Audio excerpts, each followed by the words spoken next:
Let's settle for the details now, because Parliament is expected to determine the fate of Finance Minister this morning regarding the matter of vote of censure against him. Members will be voting to decide whether or not Ken Ofori-Atta can continue to stay in his position as the substantive Finance Minister of Ghana. Now, Minority Chief Whip Muntaka Mubarak is confident that the Finance Minister will be voted out of office today. He said the Minority Caucus is determined to vote Ken Ofori-Atta out of office. Speaking to JoyNews, he said, and I quote, "I can assure you some people, which are members of Parliament, are on their way back. Others are in the US.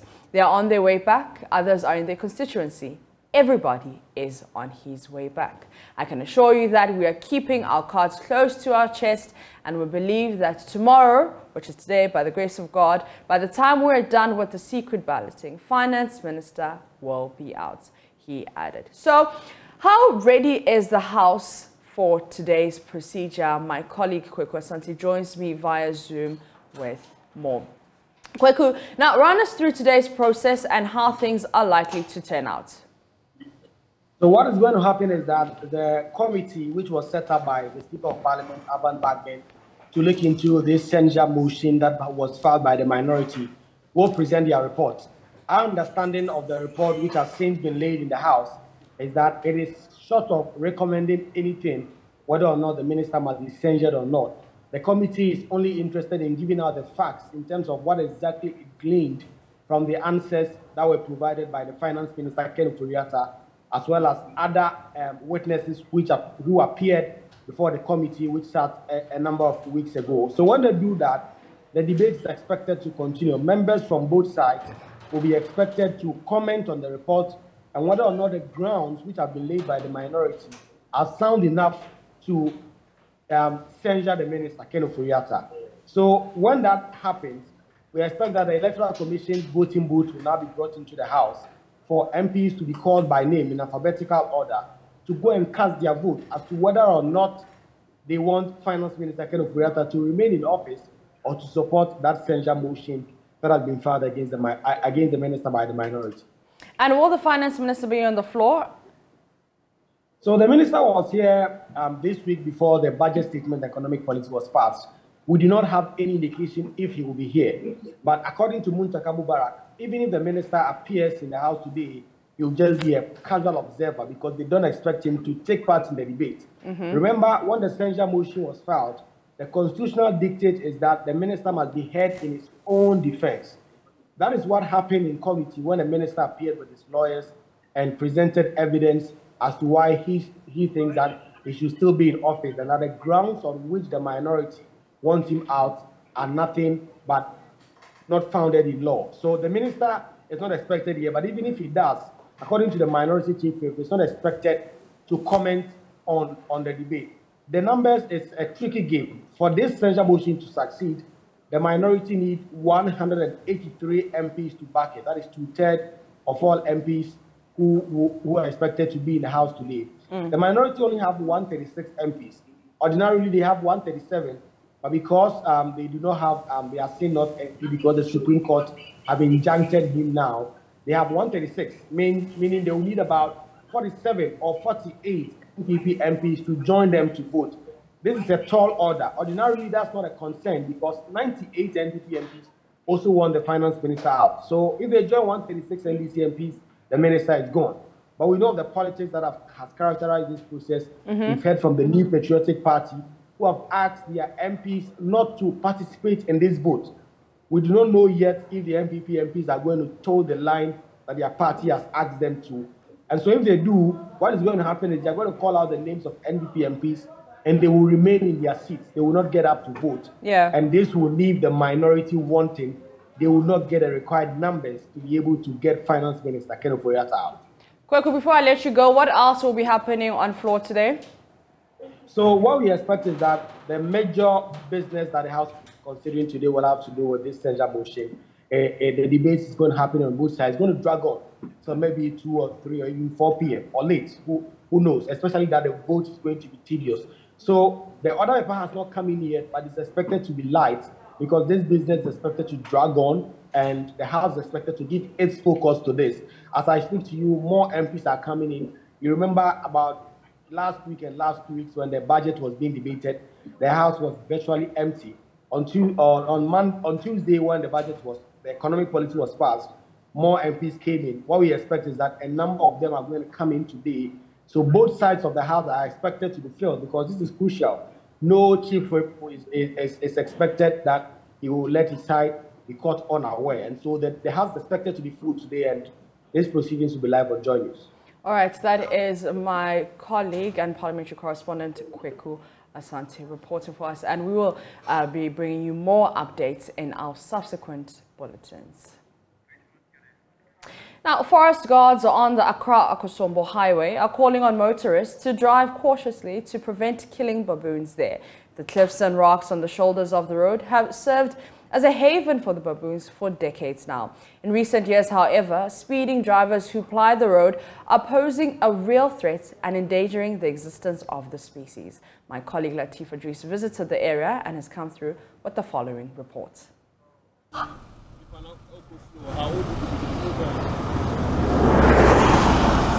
Globally, baboons may not be extinct, but due to their troublesome nature, younger baboons are usually threatened by leopards. Conservationists also identify overgrazing, agricultural expansion, irrigation projects, and overall human settlement growth as threats to the existence of baboons. However, in recent times, it appears reckless driving is the real threat to the life of the baboons on the cliffs of Shire Hills. It's a somber mood here for the baboons on the Accra-Akosombo stretch. I mean, this particular enclave has been the safe haven for this particular species of baboon. But just as we were driving past, we realized that one of the baboons has been knocked down and killed by one of the speeding vehicles on this stretch. We happen to find some of the forestry guards here who have come to the scene to, in attempt to, bring back to life this baboon. It's so sad for a wildlife animal like this baboon to, lose its life because of speeding. But sometimes it happens due to the fact that over speeding sometimes kills some of these species. Mostly people feed them. So in trying to feed them, they try to be on the roadside, and then a moving vehicle just knocks some of them. It's a challenge that we sometimes do encounter, but we are trying our best, even though we have signages all over. But still, we are doing our best to help curb all these issues. Yeah. People unknowingly or knowingly try to have their way by killing them. So it's a big challenge, and if possible, we'll play with the highway authority if road signages and other ramps you would say can be mounted, so that we can help curb this issue. Forest guards are urging kind-hearted motorists who wish to feed the baboons to be wary of speeding vehicles in order to prevent further killings of the species. Gets fractured.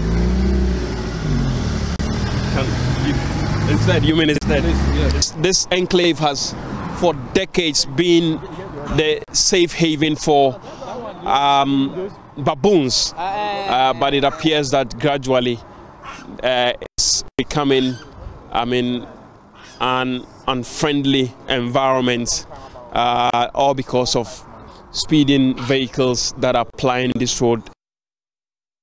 That is Latif Idris's report. So what is so special about these animals requiring protection from you and I? Well, Alua Sewa is an environmentalist, a founder and coordinator of Eco-Conscious Citizens, joining us via the phone. Good morning, madam, and thank you so much for your time. Good morning, and thank you for inviting me. Now, how worrying is the killing of baboons to you? Well, the killing of any species is worrying because it's completely unnecessary. As the previous speaker has said, there are systems we can put in place to ensure that this doesn't happen. The signage warning drivers that there are baboons around, so they should reduce the speed. You can even put speed ramps.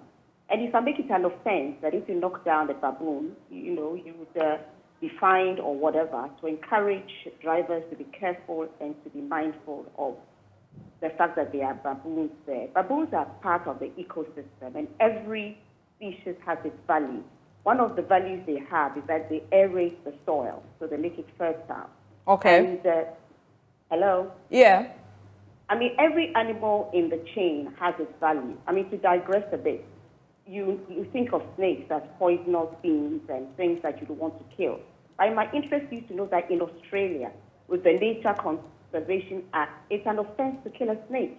You can be either fined $10,000 or in 2 years, because snakes have a role to play. For instance, they can reduce the rat population. So every species has its role. That is why the good Lord made them. And ours is to protect them. We can't just take over their habitat and then drive recklessly and knock them down.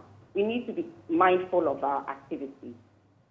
So you mentioned speed ramps and fines. Signage. Signage. Okay. So I just want to, zoom into, like, for example, the speed ramps. I mean, this is a highway. That's the first thing. How feasible would this be? And the second one, fines. Who will monitor this?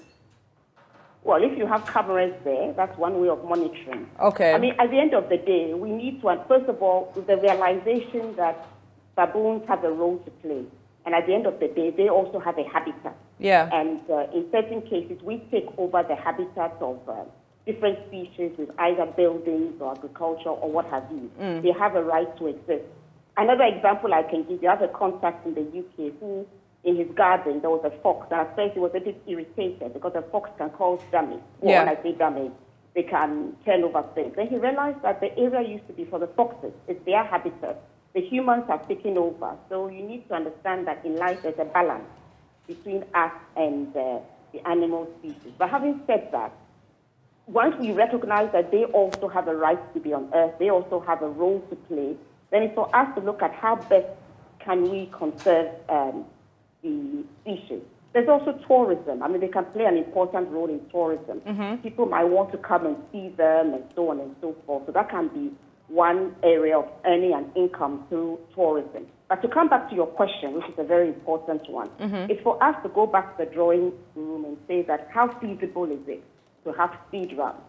If we understand that they need to have a habitat and they could come out, either you are going to do some fencing, I don't know how feasible and expensive it is, or you might need to do some fencing to prevent them from coming out, or warn drivers, do not speed, whether it's a highway or not. We may need to reconsider how we ensure that motorists are mindful of the fact that there are baboons who might come out and that they should not be killed. If there's a fine for killing them, you can have cameras there so you get the car number and you can deal with them. Where there's a will, there's always been a way. The important thing is to have the will. We shouldn't see them as an inconvenience, but as a species that has a right to be there.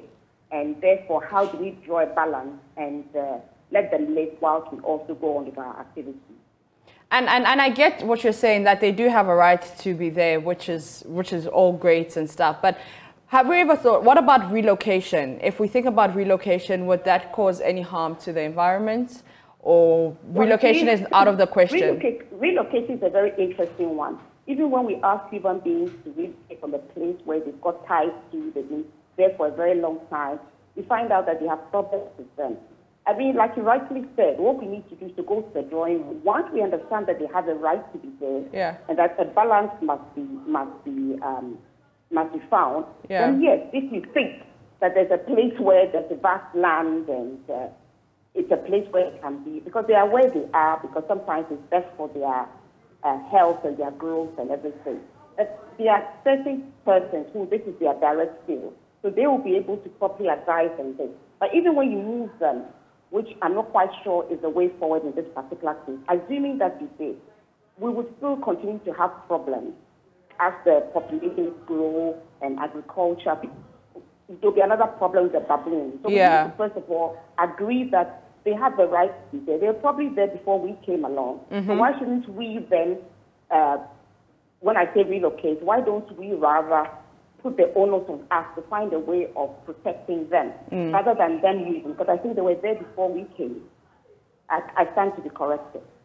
Right. So it's for us to then say that how can we continue to allow motorists to use the road, knowing that the baboons may come out, and to ensure that they are protected. We can maybe put a speed limit. You don't have to speed because on this particular stretch, you know that the baboons might come. And as I said, apart from the function they provide, they can also help with tourism, which can bring much needed income to this country so that we can move away from mining, community mining, which is poisoning our waters, and start realizing that there are other areas we can get an income from.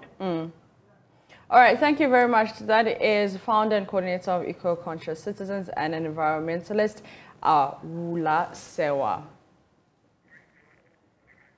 Now let's go to the Volta region, where many teachers have over the years refused posting to Mafi Amfor EP Basic School in the Central Tong district. Now, those who accept postings there must travel several kilometers to school on a daily basis. This is because there's no accommodation for them in the community, and this has impacted teaching and learning. To avert a further decline in the academic performance of the pupils, the youth of the area decided to contribute their widow's mite to build a teacher's bungalow. In Joy Prime's latest feature titled Building a Village Dream, my colleague Emmanuel Givenu visited the community and filed this report.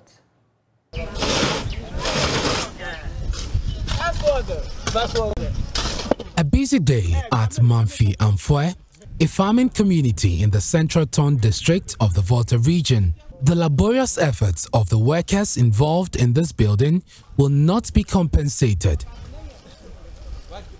They are eager to finish this project so they can attract teachers to their community and raise the standards of education. Because of the deprived nature of the community and the poor accommodation, many teachers refuse to accept postings to the EP Basic School, which serves over 400 pupils.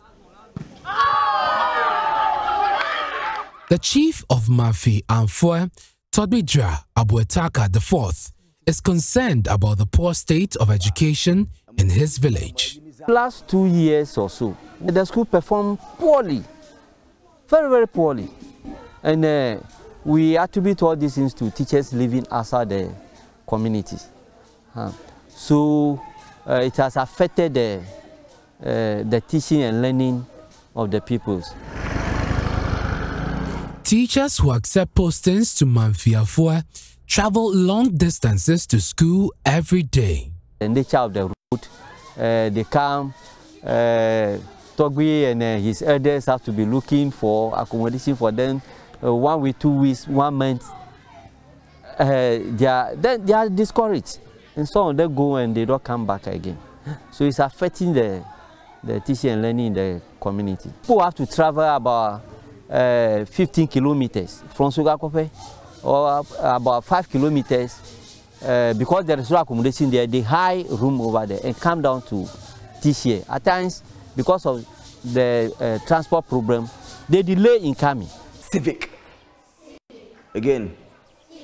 To attract more teachers and halt the further decline in the academic performance of the pupils, the youth of the community decided to contribute 10 cedis monthly to buy building materials for a bungalow. Skilled workers in the town offer their services for free. Wafa Sedbe is excited to be part of this project. It is the youth that came together and then they form a WhatsApp group, and through that they said if you know you are from this community, whether living here right now or not, you have to contribute something every month.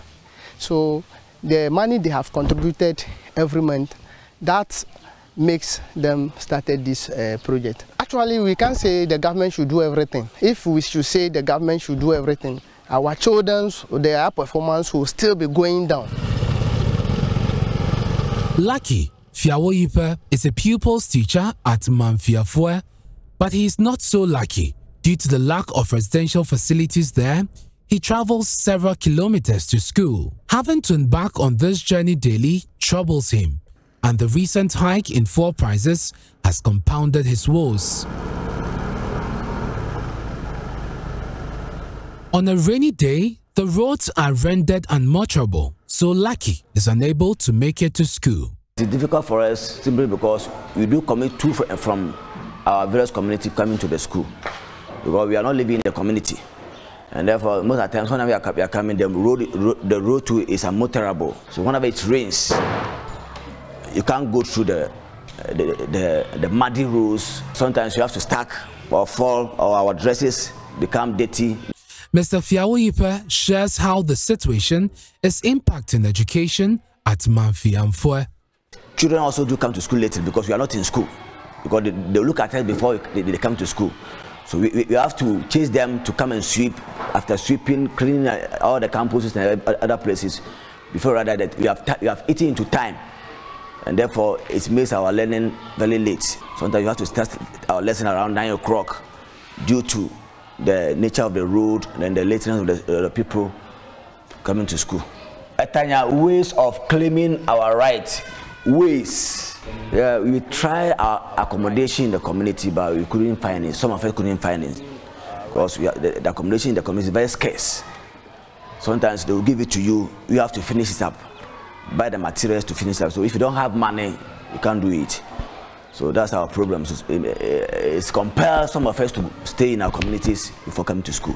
So the youth decided that no, the small money they have, they should use it to start teachers' bungalow, so that the teachers can stay in the community and teach their pupils very well, so that at least in the evening, those who will be facing some challenges in learning, we can organize some evening classes for them.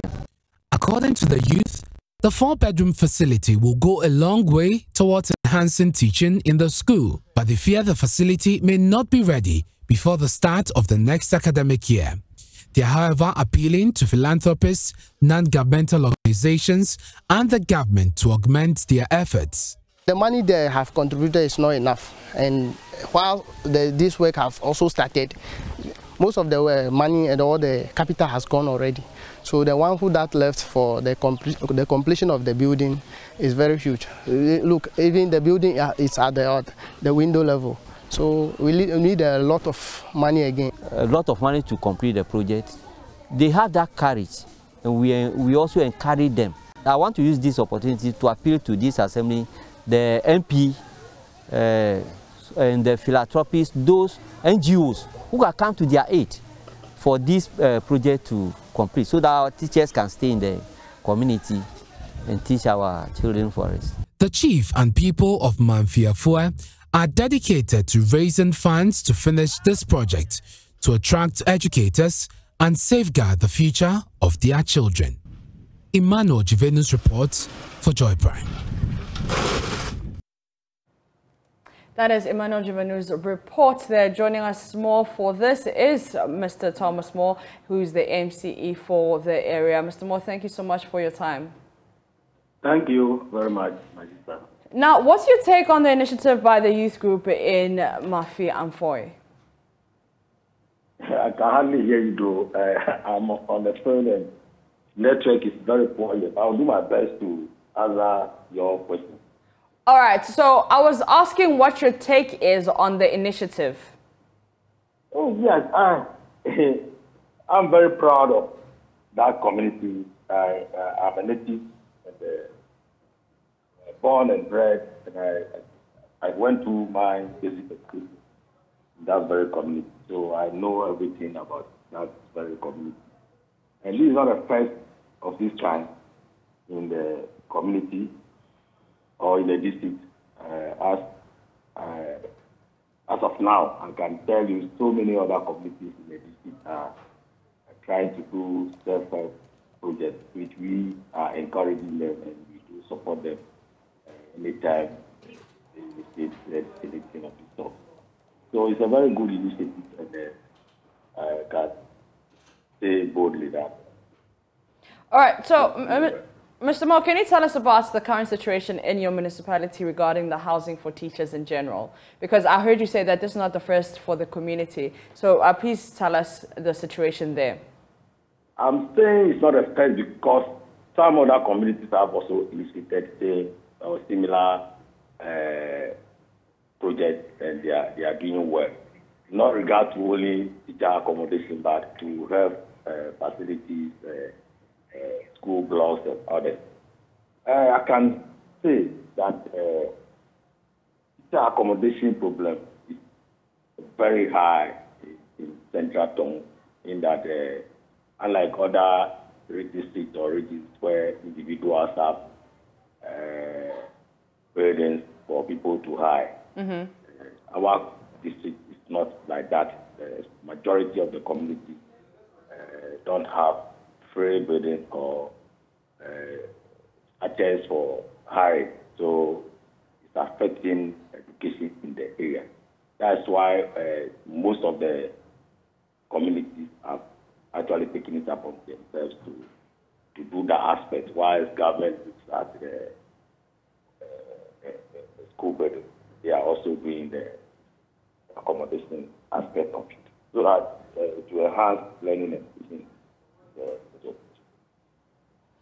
Well, the youth are calling for support to be able to finish this project before the start of the next academic year. Is there any commitment you'll want to make towards helping the youth in this community? Or are there any plans for that?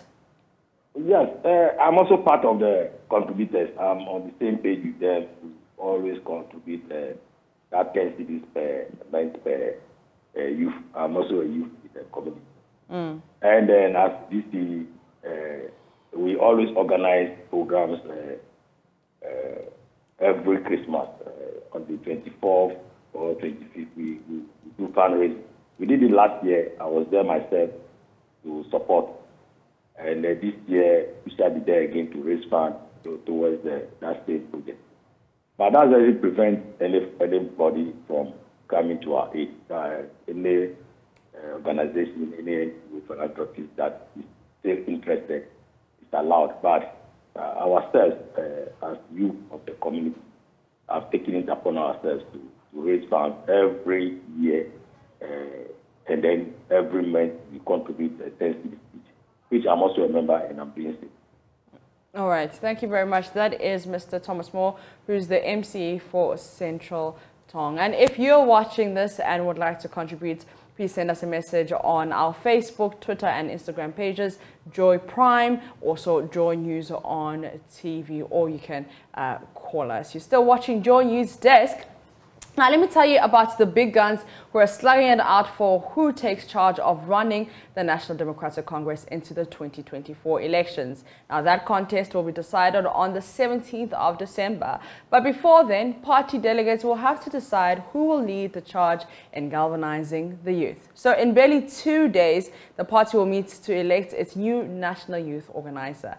The stakes are high for contestants in the battle. The incumbent George Opari-Addo, known facing a stiff contest, and my colleague Simon Bura from the political desk throws a spotlight on the man who's determined to see off his rivals and extend his tenure.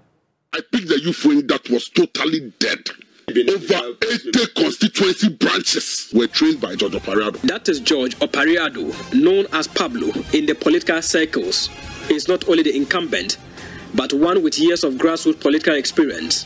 He was once the youngest ever municipal chief executive for Ikuapim North in the Eastern region, appointed by the late John Evans Atami's regime in 2009 at the age of 27 years. He has tasted his fair share of political defeats, losing twice as a parliamentary candidate for the Okere constituency. In 2018, he tasted victory and became youth organizer for the NDC, promising a revolution in resources mobilization. 2018, maybe a national youth organizer on my own. The top pickups 5 at the NDC youth wing. I gave out motorbikes. I have been quiet because of certain things. Today, Pablo believes the NDC is getting stronger under his watch. Look at the 10 we have today.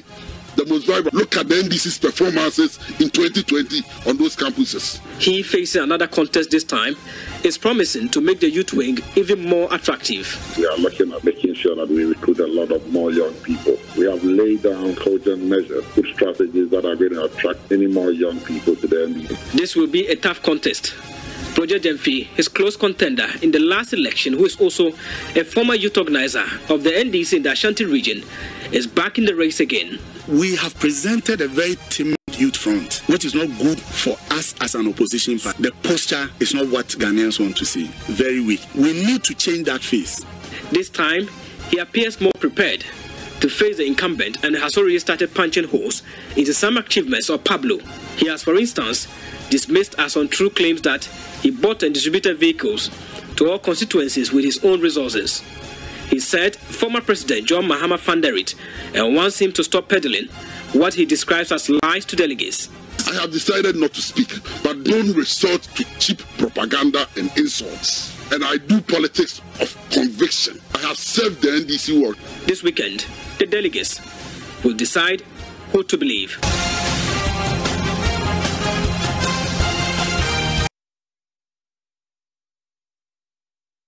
On the forex market, coupled with the Russia-Ukraine war, have led to direct and indirect effects on the Ghanaian market. Now, one of these effects is the instability of the cost of traveling to Mecca, the holy city of Islam.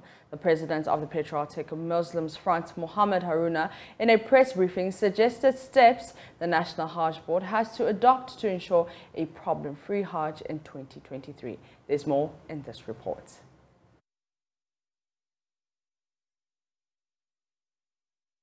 Many Muslims who have the dream of embarking on the holy pilgrimage are on the verge of having their hopes crushed as the cost involved in embarking on this pilgrimage has increased. Speaking on the press briefing organized by the Patriotic Muslim Front, Mohammed Haruna blamed government for rising cost of the pilgrimage, stating that the statistics reflect instability on the Ghanaian front.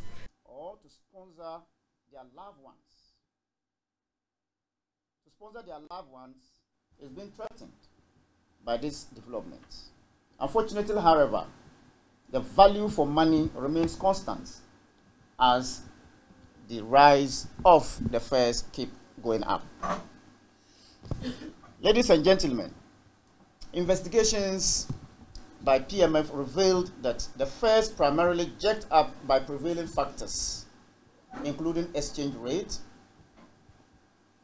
But for the first time in 9 years, the total package in 2022 went up by 100%, from 19,500 to 39,000 Ghana cedis. According to the 9-year data on Hajj fares analyzed by PMF, cost of exchange rate is the major contributing factor.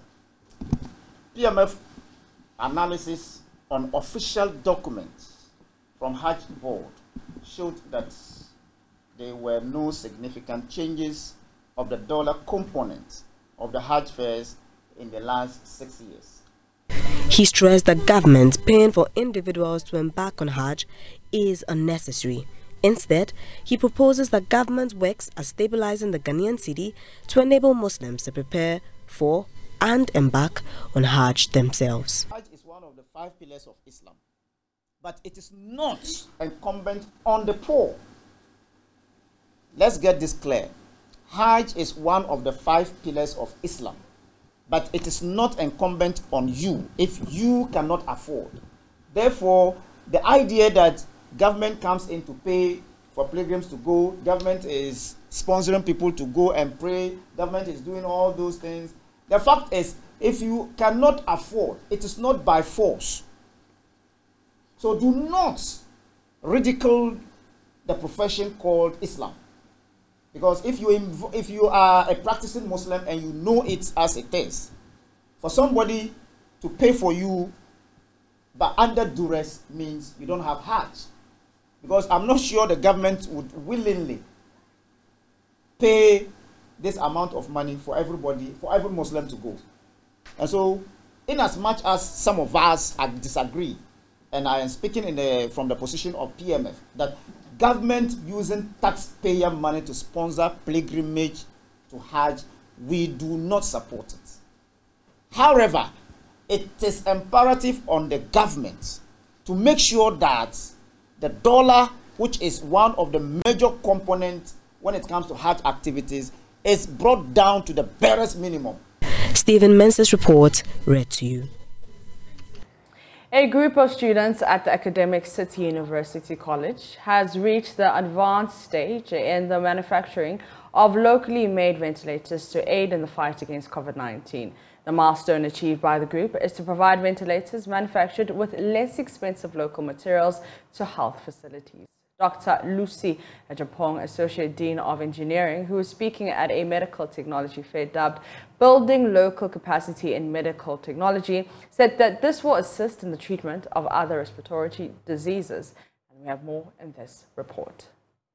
Ventilators, in the advent of the COVID-19 pandemic, became one of the scarce medical supplies due to the high demand at the hospitals in the wake of rising number of recorded cases. Hospital facilities in the country did not have enough ventilators in treating patients suffering from severe cases of COVID. In view of this challenge, a group of students at the Academic City University College has reached the advanced stage in the design and construction of a low-cost ventilator to assist in the treatment of COVID-19 and other respiratory infections. There was a worldwide call for rapid ventilators. People were coming up with solutions because everybody wanted to help. And even though in Ghana, yes, we do have ventilators, you see that all our ventilators in Ghana are all imported. There are no ventilators that was actually done in Ghana, for Ghana, by Ghana. So we decided at that time that we were going to come up with a ventilator. At that time, borders were closed, so nobody could go anywhere. So we had to come up with our own version of a ventilator to help assist in any way that we could. Lucy Ejapong campaigned for the use of homemade devices to build local capacity. If you look all over the world, there are Ghanaians who are excelling.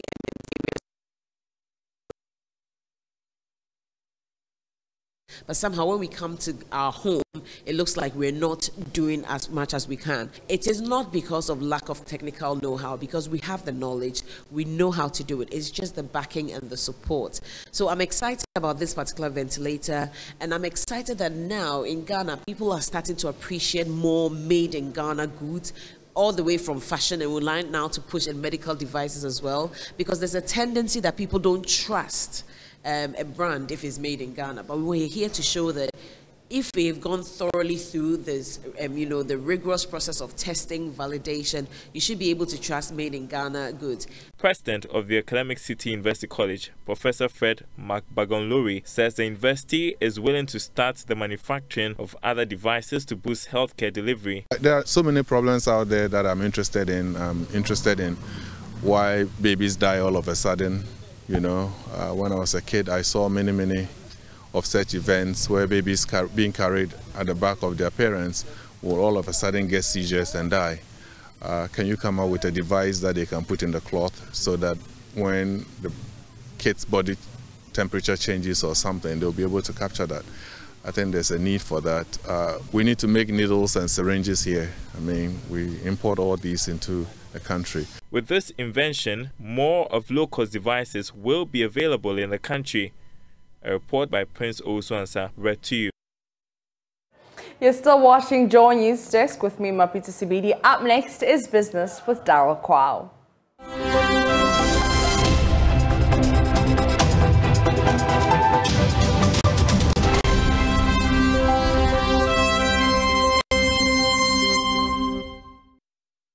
Hello, welcome to Business. My name is Daryl Kwao. The Ghana Revenue Authority has arrested 5 heads of some quarry companies within the Nsawam Edwardri municipality in the Kapim South district. The companies, according to the enforcement team of the GRA, were arrested for infractions including non-issuance of value-added tax. Speaking to Joy Business, head of enforcement at Accra Central said the culprits will be prosecuted. My colleague James Ishan has more. The unannounced visit to some stone quarry sites within the Nsawam Adwejiri municipality is aimed at shoring up revenue to meet the GRA's 80.3 billion tax target for the year. The companies were E&H Quarry Limited, Atlantic Rock Quarry, China Railways Quarry, Quality Quarry, and Paul Adai Quarry. At the site, head of enforcement Accra Central for the Ghana Revenue Authority said the visit to the site was an extension of what began in September this year. What we did was to intercept vehicles from these quarries and check their documentation, whether they have the appropriate documents covering the product, which are the stones. Unfortunately, many of them didn't have that. This exercise was done some 3 weeks ago, and today we've decided to arrest them for prosecution. So as it is now, we have picked up employees of these companies. The CID will conduct their investigations, and then we'll also do a preemptive. We'll recommend them for full audit. But once the investigation is done, then the CID will refer the case to our legal unit for possible prosecution. So that is where we are now.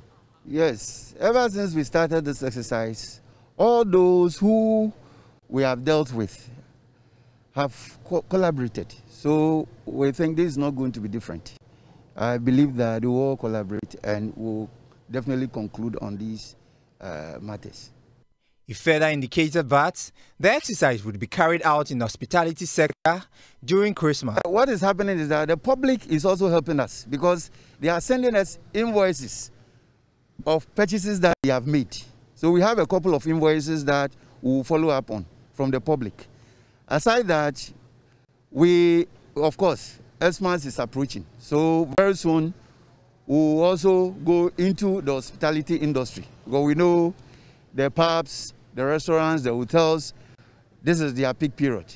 So very soon, we will start looking at that direction. Some items intercepted at the site were idle VAT invoices, waybills, company invoices, computer system units, laptops, and company documents. James Eshen's report for Joy Business. Now, in a bid to help reduce Ghana's housing deficit, which currently stands at 1.4 million units, Investor Group LLC is set to begin its affordable housing project in 2023. The 2-year project will churn out about 156 units on a 5-acre land at Mapitso in the Upper West Akim district near Nsawam in the Eastern region. Speaking to Joy Business, Chief Executive of Investor Group, Dr. Usu Kizito, said there is mortgage in place to help prospective buyers. Correspondent Kwame Anka has more. With a need for about 1.4 million housing units, Ghana's quest to address this requires both public and private sector participation. It is for this reason that Investor Group LLC, based in the U.S. with operations office in Ghana, is commencing the affordable housing project at Mapitso in the Upper West Akim district near Nsawam in the Eastern region. A 2-bedroom unit will be priced between $35,000 and $42,000 and $40,000 to $50,000 for the 3-bedroom unit for foreign investors, but local owners will pay in cedis. Chief Executive Officer of Investor Group LLC, Dr. Usu Kizito, was speaking to Joy Business at the commissioning of a model unit. We intend to put up it's 11 blocks of 3 bedrooms. The 11 blocks will be 4-story building. Then the 2-bedroom will be 9 blocks. So it will be a total of about 156 units. So think of it like 156 families can be in this, this area. It would also, it will have a school and a mini-mart, in this same facility. How are they able to afford it? We get mortgages from the banks. We have arranged with Car Bank to do just that for us, so that anybody that is able to prove something, they can get mortgages to own a unit or two. Investment partner Lavina Robinson Ford was happy about the price of the unit and will market the project in the U.S. So housing is a basic need. And because it's a basic need, we know how important it is to make sure that people have affordable housing. And in the United States, a lot of us want to invest in other things and other opportunities. And this project is one of those opportunities that we are all interested and excited about investing in. So in the United States, property is a lot more expensive than it is here. So getting a property here now is a wonderful opportunity for U.S. investors, with property starting as low as $50,000 US. That is a phenomenal price point for people in the United States to invest here and invest early. And that's business. Thanks for watching, everyone. Sports is coming up next.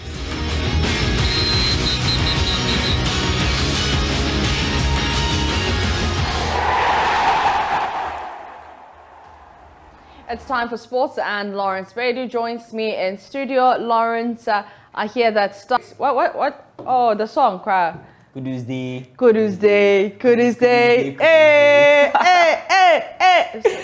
What's the thing? So yeah, he's been the subject of interest from several clubs. Mm-hmm. And then the latest we are hearing is that Borussia Dortmund are speeding up talks to sign him. Apparently, Bild, which is a German paper, reported that Dortmund believe a fee of 200 million euros will be enough to lure Kudus away from Ajax. But then, if you look at the Ghanaian perspective, $20 million, 20 million euros actually seems like petty money.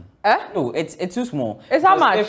If Manchester United bought Anthony, people doubt his abilities already for close to 100 million euros. Then Kudus should be more than that. The reason why it might feel the 20 million is a bit cheap is the fact that Kudus has shown this season that he's one player who could carry a team on his shoulders. We saw him at the World Cup, what he did for Ghana. But for that loss to Uruguay, you'll be thinking we are playing in the run-off system. Possibly, we could have been in the quarterfinals as well. But then it is what it is. We exited the competition. Not just his World Cup performances. You look at how he started the 2022-23 season with Ajax. It's been quite phenomenal, scoring 4 goals in the UEFA Champions League games. 4 in 6. That tells you how good he's been for Ajax. It's unfortunate that we won't see him play in the Champions League as Ajax have been relegated to the Europa League. So probably he'll be looking to continue his performance. That is all if only he stays with Ajax for the winter transfer window, because with the performance he's on and the kind of run he's on, it makes it interesting that quite a lot of clubs, if are really interested, would have to wait for the summer transfer window in order to.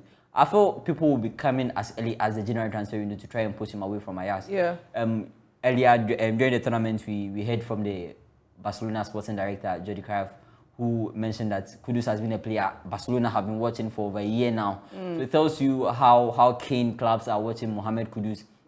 The fact that he himself revealed that he spoke to Frank Lampard some months ago when he was not playing games at Everton regarding a possible transfer to the Premier League side, but also another mention. So this is someone who is risen from the ranks at Right to Dream, played at FC Nordjylland, and then now he's enjoying his football at Ajax. It's just something he loves doing. And how old is he? He's 22. He's just 22. He's 22.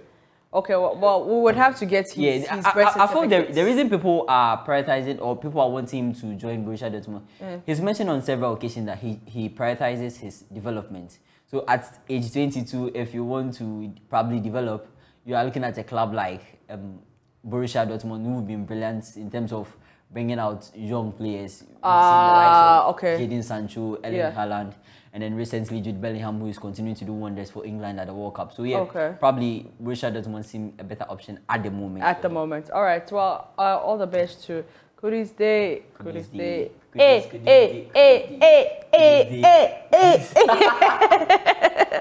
All right, and that's how we end Joy News Desk. For more news, you can log on to myjoyonline.com. I am Mapitso, Sebidi.